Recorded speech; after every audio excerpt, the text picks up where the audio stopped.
Hoy no tomaré ninguna decisión por mi cuenta. Hoy elijo cómo será mi día. Si no tomo ninguna decisión por mi cuenta, esa será la clase de día que se me concederá. Santo día para todos, bienvenidos. La voz del Espíritu Santo desde México. Bueno, pues como hemos dicho desde el día de ayer, vamos a ir cambiando el formato de estas últimas lecciones y las vamos a empezar siempre con esta afirmación en la que nos aseguramos de dejar cualquier decisión en manos del Espíritu Santo. Entonces, tan simplemente como tranquilizar nuestra mente, aquietar nuestros pensamientos y preguntar, ¿qué es esto? ¿Qué es aquello que tengo que hacer? Y recibir esta guía confiable que solamente podemos escuchar cuando estamos dispuestos a seguir la dirección que se nos brinda.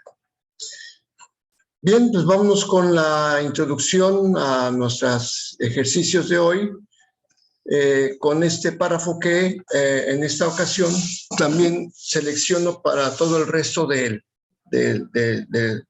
los días que vamos a practicar.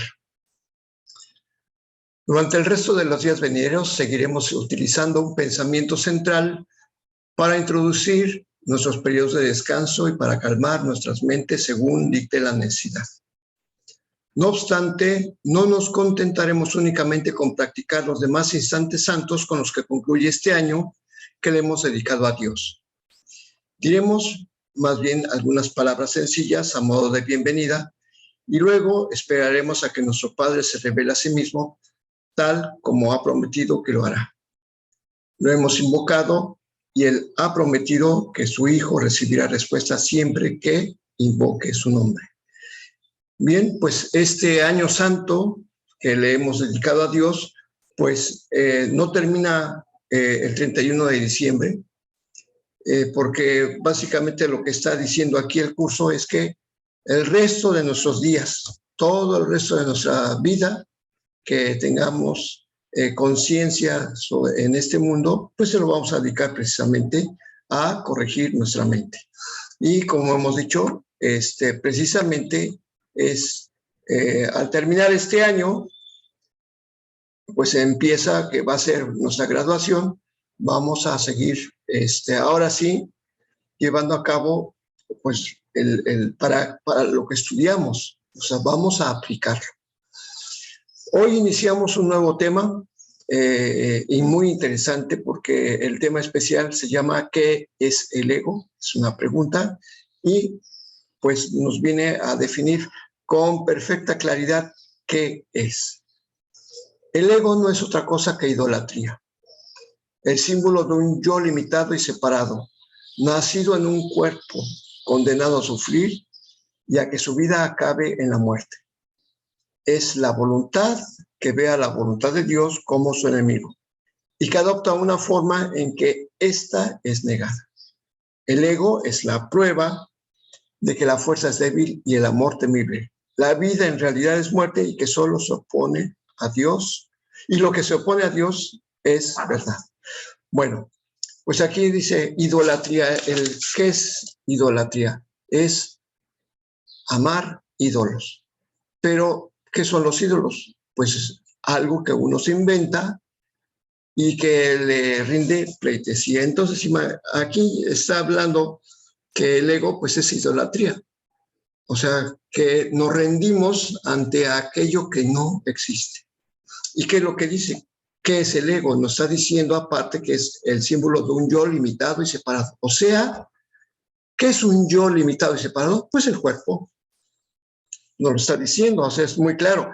O sea, este cuerpo es un ego.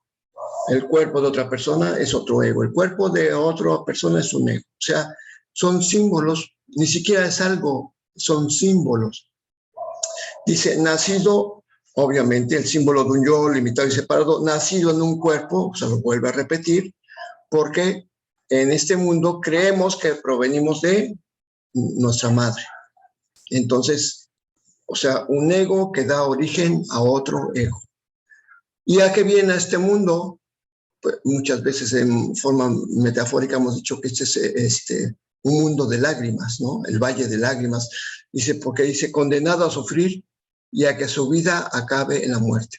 O sea, todo esto es lo que está diciendo lo que es el ego. Porque la pregunta es, ¿qué es el ego? Pues es el símbolo de un cuerpo, de un yo limitado y separado. También es algo que parece provenir de otro cuerpo. El ego está condenado a sufrir y a que su vida acabe en la muerte.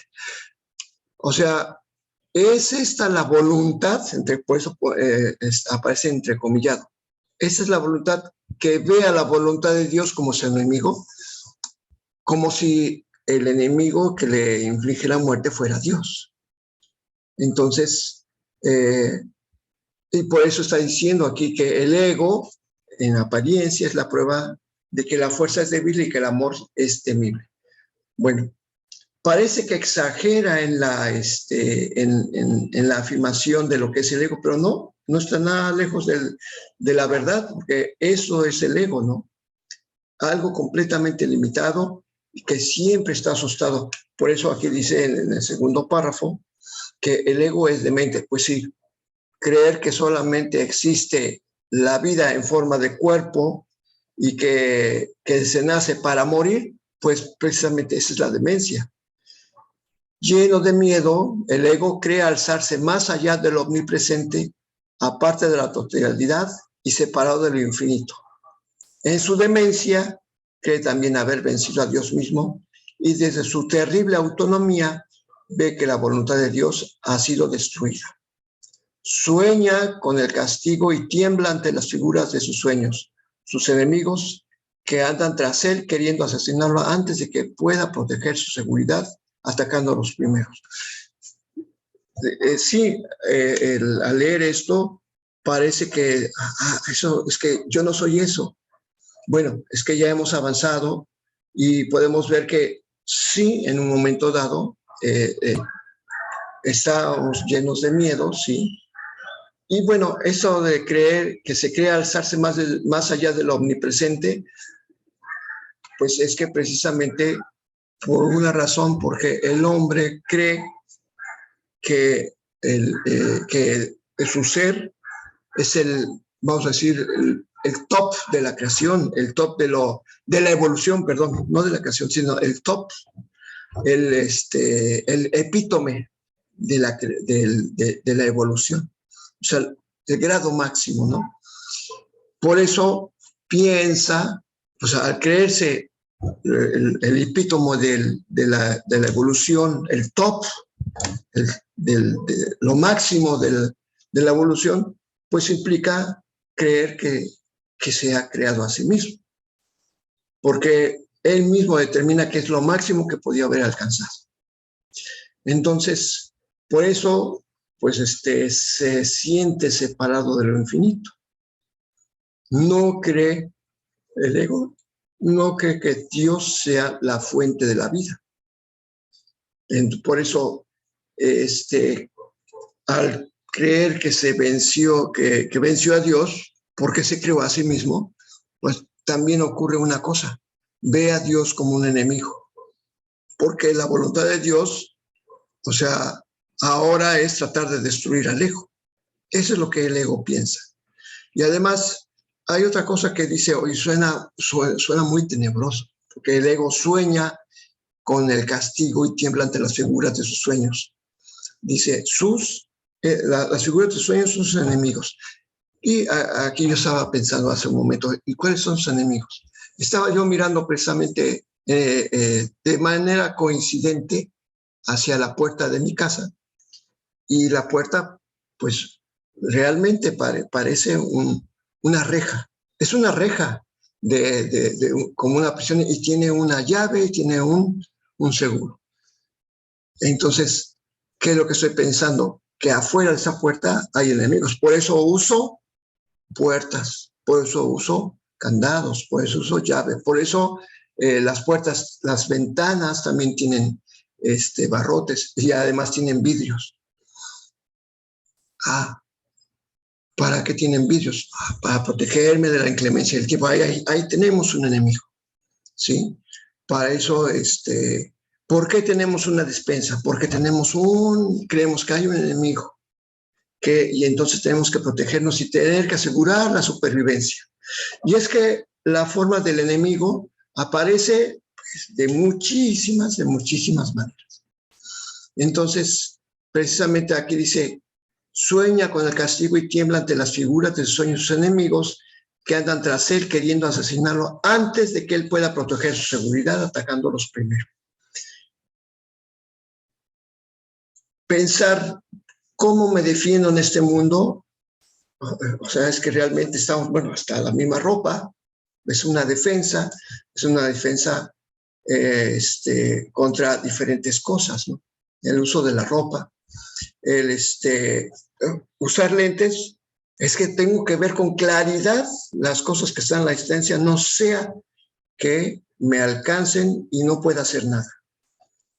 O sea, hay muchas cosas que cuando nos ponemos tranquilamente a pensar para qué son ciertas cosas, nos damos cuenta que son maneras de defendernos. Si aquí está, o sea, pensamos que el mundo está lleno de enemigos. Mas el Hijo de Dios no tiene ego. Por lo tanto, el Hijo de Dios no tiene por qué pensar en enemigos. ¿Qué puede saber el Hijo de Dios de la locura o de la muerte de Dios cuando Dios mismo mora en él? O es más, el Hijo de Dios mora en Dios mismo. O sea, es una idea, ¿no? ¿Cómo? ¿Yo moro dentro de Dios y Dios mora dentro de mí? Pues sí, porque es la unidad de la que hemos estado hablando últimamente. ¿Qué puede saber el Hijo de Dios de penas o de sufrimientos cuando vive una dicha eterna? ¿Qué puede saber del miedo o del castigo, del pecado, de la culpabilidad, del odio o del ataque cuando lo único que le rodea es paz eterna? Una paz por siempre imperturbable y libre de todo conflicto en la tranquilidad y silencio más profundos. ¿Qué puede saber el Hijo de Dios de la idolatría, de todos aquellos figuras de miedo con las que sueña el ego? Por eso dice, conocer la realidad significa no ver al ego ni a sus pensamientos, ni sus obras, ni sus actos, ni sus leyes o sus creencias. Tampoco, precisamente conocer la realidad tampoco implica ver los sueños o las esperanzas del ego, así como tampoco los planes que tiene para su propia salvación y el precio que hay que pagar por creer en él. Desde el punto de vista del sufrimiento, el precio que hay que pagar por tener fe en él es tan inmenso que la ofrenda que se hace a diario en su tenebroso santuario es la crucifixión del Hijo de Dios. Y la sangre no puede sino correr ante el altar donde sus enemigos, sus enfermizos seguidores, se preparan para morir. Me pongo a pensar, esto suena sumamente exagerado, pero pues, precisamente dice, desde el punto de vista del sufrimiento, pues realmente es para el ego, que el dolor y el miedo es lo natural, suena lo natural, suena lo normal, pero por eso dice, conocer la realidad implica no ver nada de lo que el ego ve. Entonces, por eso dice conocer la realidad. Y el conocer no es en el sentido que se usa aquí en el mundo, ¿no? De aprender algo, no. Conocer es precisamente por lo que estamos estudiando. Llegar a conocer implica experimentar la presencia del amor. Entonces, conocer es mucho más profundo, porque dice, conocer la realidad significa no ver el ego, ni sus pensamientos, sus obras o actos, sus leyes o creencias, sus sueños o esperanzas, ni sus planes que tiene para su propia salvación, ni el precio que hay que pagar por creer en él. O sea, estamos hablando de el conocer, pero en el sentido que Dios le da. Al Dios ser solamente amor que se extiende para siempre el infinito, conocer implica abordar la eternidad, abordar lo infinito, o sea, retornar a la verdad. Esto es lo que se llama conocer. Entonces, es algo que nosotros no podemos hacer por nuestra cuenta. El Espíritu Santo lo que hace es purificar nuestra mente, los pensamientos, pero el único momento en el que podemos conocer, porque ese es el gran instante santo, es en el que Dios da el último paso y nos toma para sí. Entonces, ese último paso, el conocer la realidad absoluta, solamente se da en ese momento. Y nosotros nos preparamos a través del curso, permitiendo que el Espíritu Santo purifique nuestra mente para que se pueda dar ese intenso instante santo, que es el único. Claro, tenemos varios instantes santos a lo largo de nuestra vida en los que percibimos el amor tal como es, y entonces cambiamos nuestra forma de pensar. Cuando nuestra mente quede libre del ego, de sus sueños, sus desesperanzas, sus miedos, sus aspiraciones de tener, ahora sí que aspirar a más dolor, pues en ese momento Dios dará el último paso. Habremos cruzado el puente y estaremos a las puertas del cielo, precisamente en un estado de paz, en un estado de bienaventuranza, sabiendo que lo único que puede existir es la bendición y el amor de Dios. En ese momento conoceremos a Dios. Más bien es volver a conocer, por eso dice reconocer. ¿Por qué? Porque Dios dará el último paso. Por eso dice, una sola docena de perdón puede transformar la oscuridad en luz y el altar a las ilusiones en el templo a la vida misma. Ese altar se encuentra, es nuestra mente. Y basta una sola docena del perdón. Esto es aceptar la expiación para uno mismo. La paz se le restituirá para siempre a las santas mentes que Dios creó como su Hijo, su morada, su dicha y su amor, completamente suyas y completamente unidas a Él. Y habla aquí precisamente, pues está usando el uso, la conjugación que está usando aquí, en el que está hablando de las santas mentes que Dios creó como su Hijo. O sea, está hablando en el que el plural se une en la unidad. Dice, la paz se les restituirá para siempre a las santas mentes, ahí está el plural, las santas mentes que Dios creó como su Hijo. O sea, la unidad. Su Hijo, su morada, su dicha y su amor. O sea, para Dios somos su morada, para Dios somos su dicha, para Dios somos su amor. Entonces, está hablando precisamente de que las mentes en este mundo pertenecen a Dios. Y precisamente estamos estudiando precisamente para darnos cuenta que le pertenecemos a la vida. No le pertenecemos, no, nuestro destino no es la muerte. Eso es una creencia absurda. Le pertenecemos al amor, le pertenecemos al Dios. Fuimos nacidos en el cielo y al cielo retornamos. Bien, pues hay mucho más que explorar en esto, lo que es el ego, porque hay que ir examinando cada una de las... no son exageraciones, es que es tal como nos contemplamos a nosotros mismos desde el estado de la separación. Nos vamos ahora con la lección del día de hoy, la lección 331. El conflicto no existe, pues la voluntad es la tuya. Conflicto. El conflicto es el símbolo. El conflicto, ¿y cuál es el símbolo del conflicto? Pues el ego. Entonces, cuando hablamos de que el conflicto no existe, dice, el ego no existe. Porque el ego implica una voluntad que se opone a la de Dios. Entonces, cuando decimos el conflicto no existe, pues mi voluntad es la tuya, estamos hablando con Dios y estamos aceptando su voluntad. Por eso empieza la lección de ahora con la oración.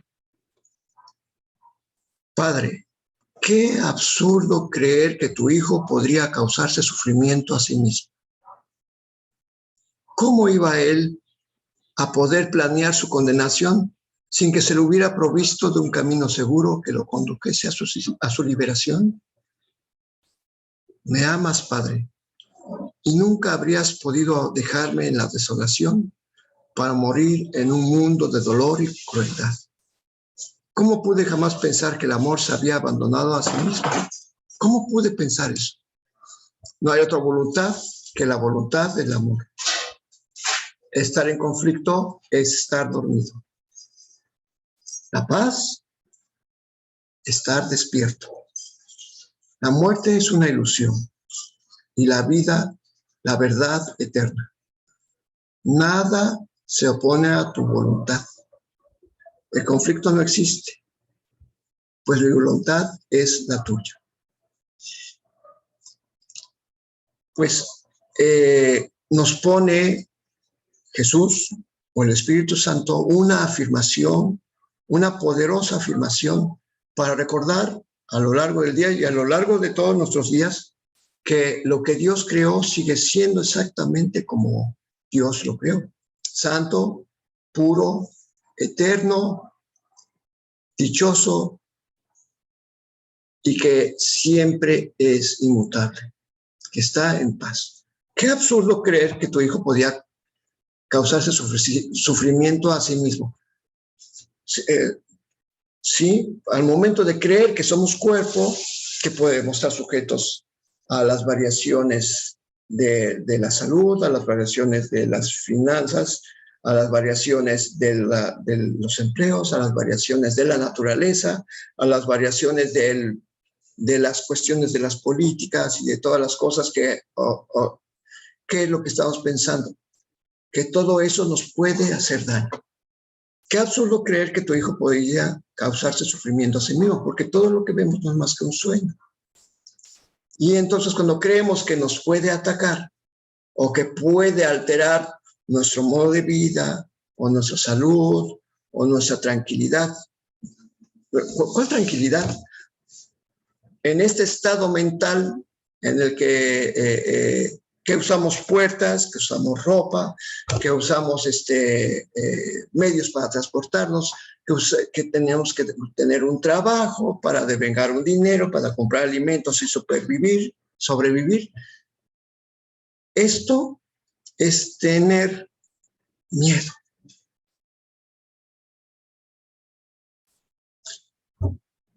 Nosotros nos causamos sufrimiento con pensamientos que Dios no creó.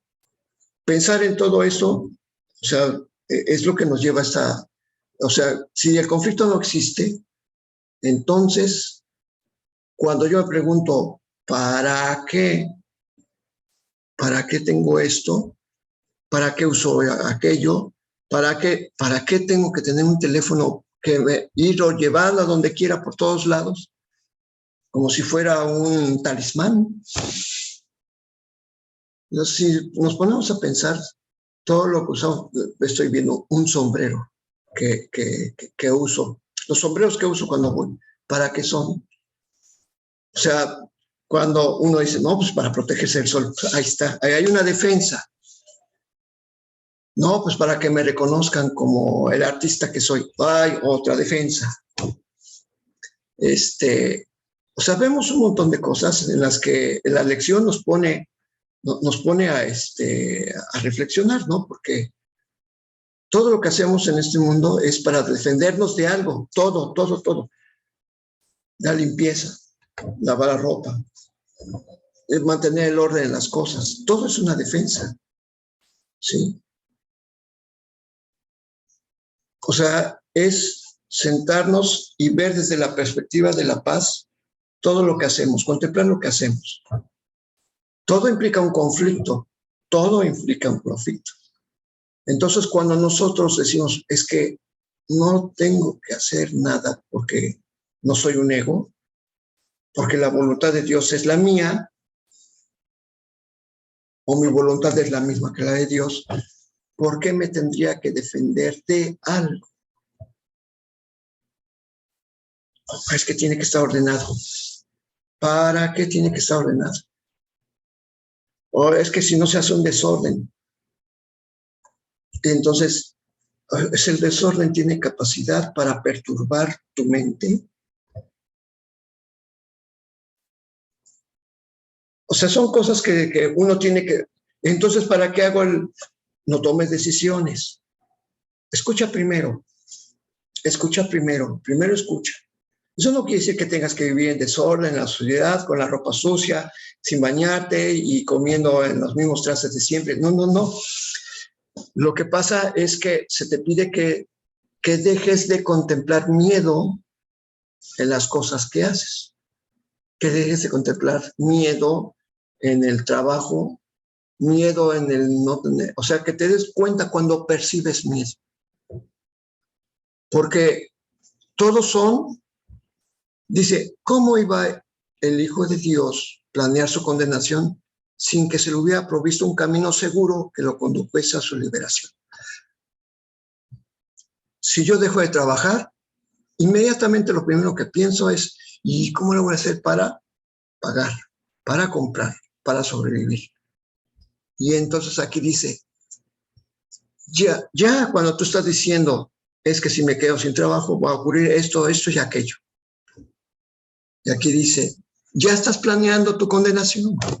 Ya cuando estás, o sea, ayer vimos una lección muy importante en la que nos diéramos cuenta que nuestros pensamientos mismos son los que nos producen dolor y que no tenemos por qué consentir el dolor en nuestra mente. Entonces, pues es esto mismo. ¿Para qué planeas tu condenación? Se te ha dado un camino seguro para que te conduzca hacia la libertad y precisamente es escuchar a la voz que habla por Dios, que lo oigas y que ahora le des una nueva interpretación a todo lo que haces sin pensar, dominado por el miedo, porque creemos que es absurdo pensar, es que yo hago las cosas sin miedo. No, no, es que estamos tan habituados a defendernos que casi parece una naturaleza. Pero cuando te pones a analizar, aquí tengo una lista, unas listas así simple. Se ve cosas que están tachadas. Ah, ya se hizo, ya se logró. Pues es una defensa, o sea, viéndolo bien es una defensa. Porque si algo se me olvida, entonces quiere decir que algo malo puede ocurrir.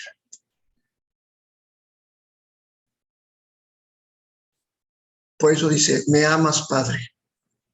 Es una afirmación que yo hago en la oración. Me amas, Padre.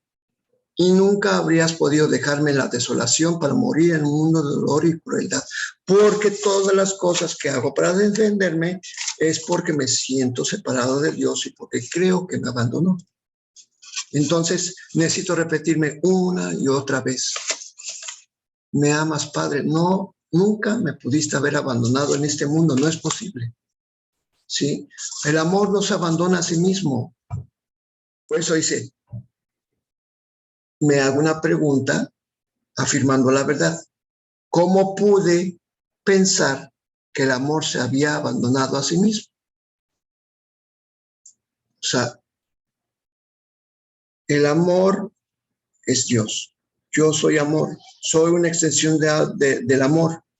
No estoy solo, no estoy abandonado. Todas las cosas que hago en este mundo, defendiéndome, no tienen razón de ser. Otra cosa, porque uno dice, bueno, es que Quiero que esté ordenadito para que me sienta bien. Es que a veces no nos damos cuenta de lo que dice, lo que decimos. Sentirse bien en este mundo es tratar de no sentir miedo. Eso no implica que lo dejes de hacer, las cosas que hacemos cotidianamente en este mundo, pero sí que nos preguntemos, ¿para qué siento miedo? Y en ese momento vas a decir, pues es que tendría que dejar este mundo necesariamente. Pues bueno, ese es el objetivo, ¿no? Porque dice, no hay otra voluntad que la voluntad de Dios. No hay otra voluntad que la voluntad del amor.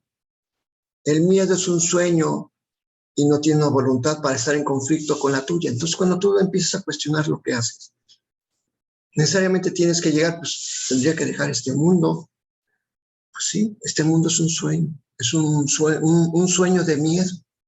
El mismo miedo es un sueño. Todo es un sueño. Estar en conflicto es estar dormido.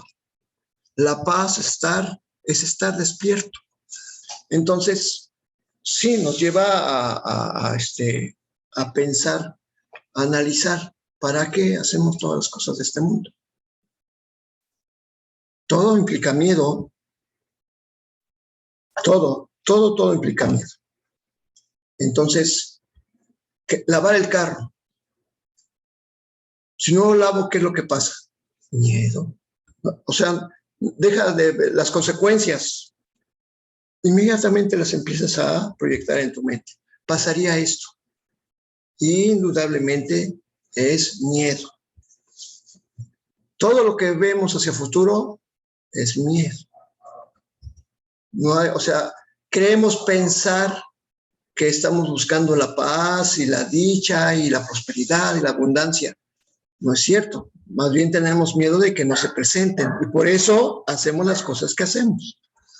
Entonces, o sea, un camino de miedo, ¿hacia dónde conduce? Hacia más miedo. Entonces, por eso, o sea, hay un conflicto.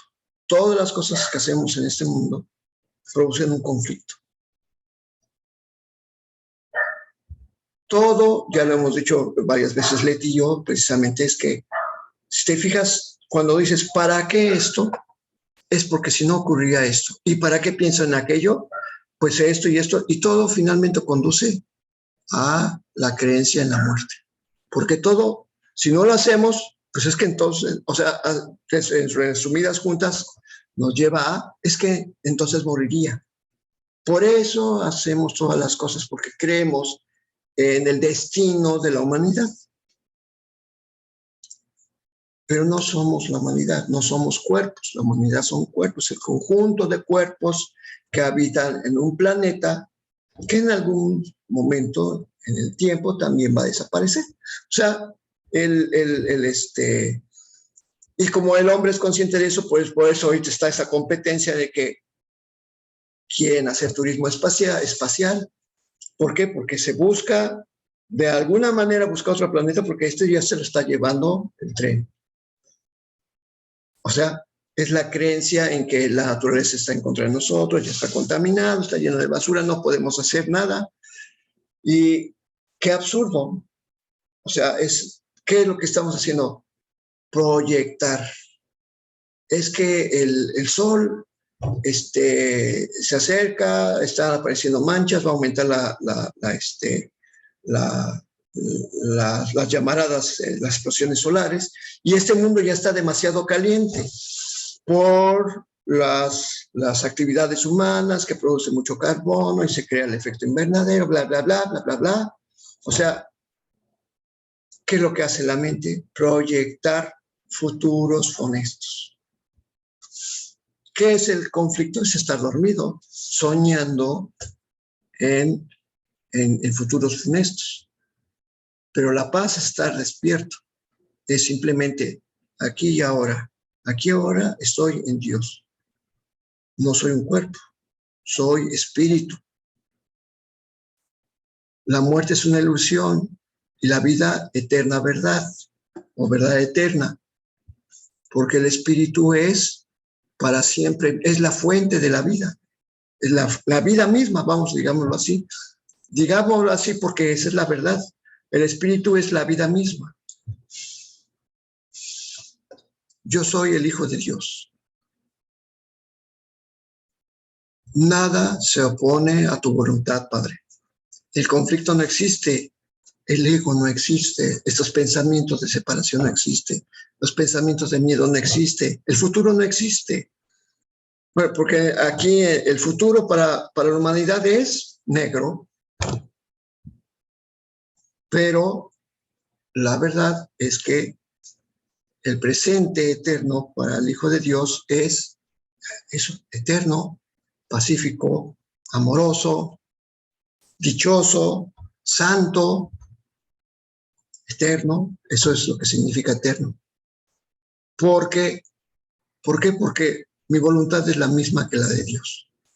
El conflicto no existe, pues mi voluntad es la tuya, Padre. Esta oración es una oración en la que nos abre la mente y nos hace darnos cuenta de que ¿para qué pienso en lo que venga a tu mente si no soy eso por lo que tengo que hacer aquello? No soy un cuerpo, no soy un ego, no tengo por qué hacer eso. En todo caso, me doy cuenta de lo que hago, porque si dejo de hacer, es que tengo que dejar de limpiar, tengo que dejar de bañarme, tengo que dejar de alimentarme, me muero. No, es que no soy un cuerpo, sigo pensando, o sea, ¿para qué hago esto? Porque creo que soy un cuerpo. El cuerpo implica conflicto. Por eso o sea, vienen unas preguntas muy importantes. ¿Cómo iba a poder planear mi condenación sin que se me hubiera provisto un camino seguro que me condujese a la liberación? Liberación del cuerpo, porque el cuerpo es la condena. O sea, esto nos pone a pensar. O sea, es para sentarse, por eso prácticamente se va todo el programa en que yo sirva de canal para que te hagas estas preguntas. Por eso dice, el perdón nos muestra que la voluntad de Dios es una sola y que la compartimos. Contemplemos los santos panoramas que hoy nos muestra el perdón, de modo que podamos encontrar la paz de Dios. Amén. Sí hay, por ejemplo, una canción que estaba escuchando John Lennon hace poquito.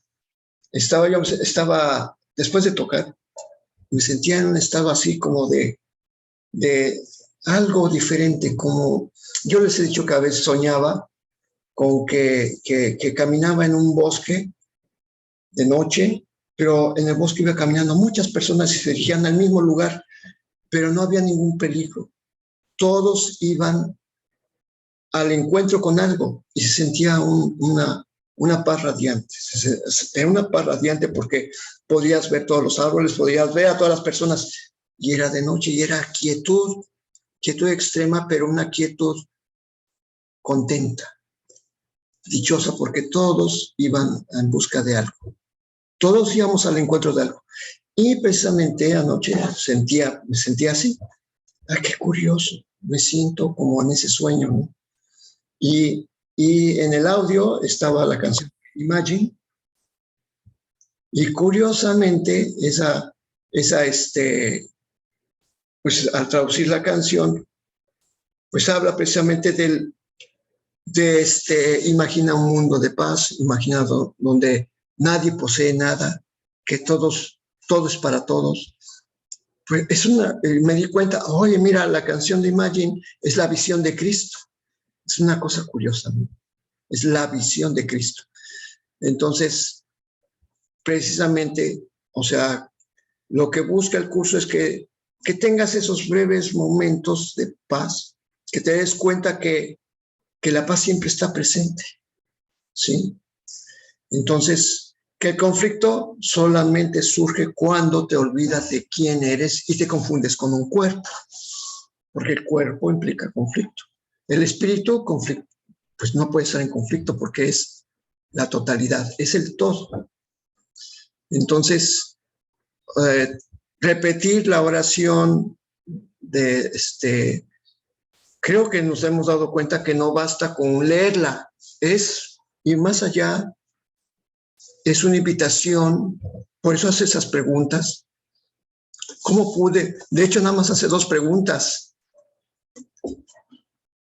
La segunda es, ¿cómo pude pensar que el amor se había abandonado a sí mismo? O sea, somos Dios, somos amor, somos paz. ¿Pudo la paz abandonarse a sí misma? O sea, por eso hace estas preguntas porque dice, siempre le pertenezco a la paz porque soy la paz. ¿Me pude haber abandonado a mí mismo? ¿Pudo haberse Dios abandonado a sí mismo? Digo, la pregunta suena absurda. Claro que no, porque la respuesta es totalmente afirmativa. Dios no se pudo haber abandonado a sí mismo. Pues exactamente es lo que dice aquí. Mi voluntad es la misma de Dios. Dios no se abandonó a sí mismo. Entonces, esto es precisamente entender que no hay otra voluntad que se pueda oponer al amor. El amor es la voluntad, la única voluntad que existe. El amor no se abandona a sí mismo. Entonces, nos deja, ahora sí que el corazón calientito, la mente abierta, ¿sí? Y ya para que nos hagamos las preguntas que tenemos que hacernos para precisamente entender con totalidad que solamente existe el amor y que eso es lo único que buscamos. Y dejar de pensar en el futuro, dejar de pensar en el pasado y concretarnos aquí en el presente. Olvida las cosas que tienes que hacer. Mantente en paz. Sí, porque cuando dices, es que si no tengo que hacer nada, pues entonces, ¿para qué estoy aquí? Hacia eso es paz la lección. ¿Para qué estoy aquí? No hay nada de qué defenderse. Y el ego inmediatamente siente aprensión porque cree que va a desaparecer. Sí, efectivamente, el ego va a desaparecer, pero el Hijo de Dios continúa porque no es un cuerpo. Y es una forma de penetrar en el sentimiento de soy espíritu. Soy espíritu infinito, libre para siempre. Entonces, o sea, cuando date cuenta, sientes temor de dejar de trabajar, de hacer el quehacer, de hacer, de tener obligaciones, y sientes miedo, ese miedo no es tuyo, es el ego. Es el ego. Pero buscamos realmente la verdadera libertad, es lo que existe. Aquí lo está diciendo, estamos buscando sufrir, o sea, cuando hacemos lo que el ego dice, pues estamos buscando sufrimiento. Nos creemos, y en ese sufrimiento el cuerpo necesariamente tiene que ser sujeto a la muerte. No estamos sujetos a la muerte. Eso es lo que nos lleva precisamente a estar en conflicto, es estar dormido. La paz es estar despierto. Por eso dice, conocer. Solamente como dice, conocer la realidad significa no ver al ego, ni sus pensamientos, ni sus obras, ni sus actos, ni sus leyes, ni sus creencias, ni sus sueños, ni sus esperanzas, ni sus planes, dice que para salvarse a sí mismo, ¿sí?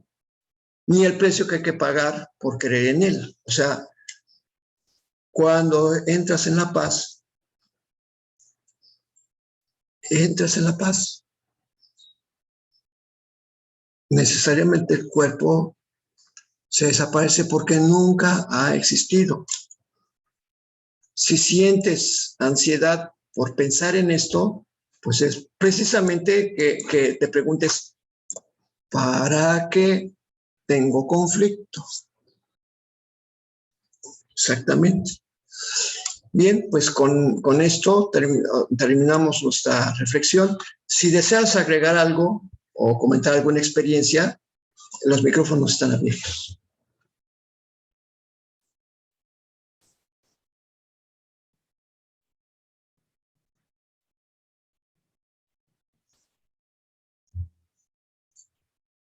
No se crean, ciertamente cuando te preguntas, ¿para qué hago esto? No hay ninguna necesidad. Implica necesariamente que estás dando el paso hacia la dirección correcta. Porque cuando dejas de sentir aprehensión porque tienes que hacer algo, simplemente estas cosas aparecen, las cosas desaparecen y algo sucede.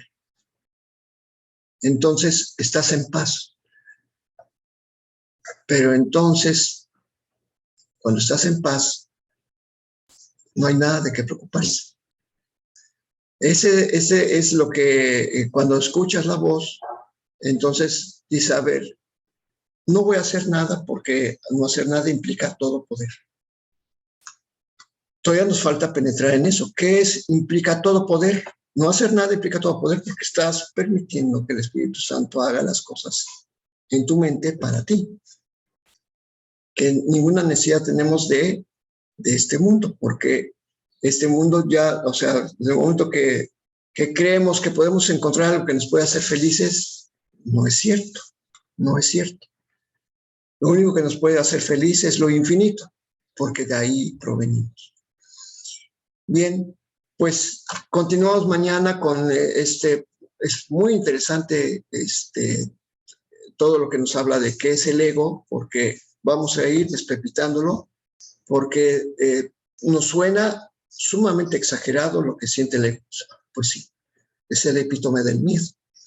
Entonces, precisamente por eso lo repetimos cada día, porque hay que despepitarlo, hay que ver y entonces liberarnos precisamente de sus cadenas, porque por eso mañana lo vamos a repetir nuevamente.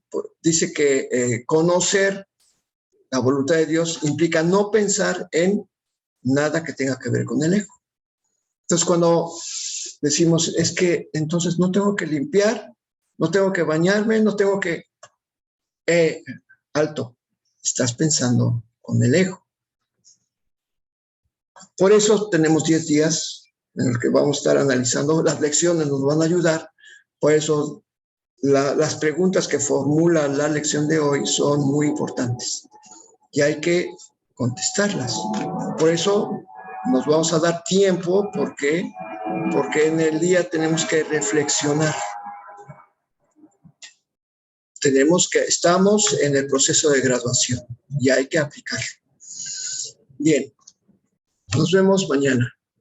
Dios en tu mente, Dios en mi mente, Dios en toda mente, eternamente. Gracias, Rosita. Hasta mañana. Gracias, Cari.